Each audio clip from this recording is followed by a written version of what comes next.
ইরানের পারমাণবিক কার্যক্রম জন্ম দিয়েছে নানা প্রশ্নের। একসময়ে দেশটির পরমাণু প্রযুক্তির যোগানদাতা রাষ্ট্র আমেরিকারও এখন মাথা ব্যথার কারণ হয়ে দাঁড়িয়েছে ইরানের দুর্বার গতিতে ছুটে চলা এই পারমাণবিক কার্যক্রম। সম্প্রতি যুক্তরাষ্ট্রের নবনির্বাচিত প্রেসিডেন্ট ডোনাল্ড ট্রাম্প স্পষ্ট জানিয়ে দিয়েছেন তার শাসনামলে ইরানকে পারমাণবিক অস্ত্র তৈরি করতে দেবে না যুক্তরাষ্ট্র। ইসরায়েলের প্রধানমন্ত্রী বেনিয়ামিন নেতানিয়াহুর সাথে ফোন আলাপে একথা জানান ট্রাম্প। শুধু তাই নয়, যুক্তরাষ্ট্রের বিদায়ী পররাষ্ট্রমন্ত্রী অ্যান্টনি ব্লিংকেন ইরানের জন্য উচ্চারণ করেছেন কড়া হুঁশিয়ারি বাক্য।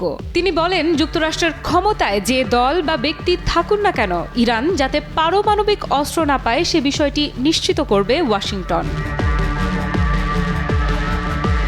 তাই বলাই যায় 2025 সাল ইরানের পরমাণু কর্মসূচির জন্য একটি গুরুত্বপূর্ণ বছর। তাই এ বিষয়ে সর্বোচ্চ সতর্ক অবস্থানে রয়েছে ইরান, এমনটাই জানিয়েছে দেশটির পররাষ্ট্রমন্ত্রী আব্বাস আরাকচি।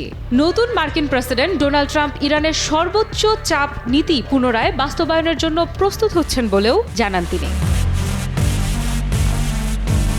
ইরানের পররাষ্ট্রমন্ত্রী বলেন, 2018 সালে ট্রাম্প তার পূর্বসূরি বারাক ওবামার 2015 সালের চুক্তি থেকে সরে আসেন, যেখানে ইরান ইউরেনিয়াম সমৃদ্ধকরণ সীমিত করার জন্য সম্মত হয়েছিল, যা পারমাণবিক অস্ত্রের উপাদান তৈরি করতে পারে, এবং তার বদলে মার্কিন এবং জাতিসংঘের অর্থনৈতিক নিষেধাজ্ঞা শিথিল করা হয়েছিল।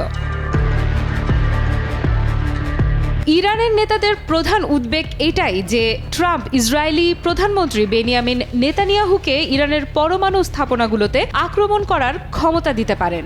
একই সঙ্গে ইরানের গুরুত্বপূর্ণ তেল শিল্পে মার্কিন নিষেধাজ্ঞা আরও কঠোর করতে পারেন।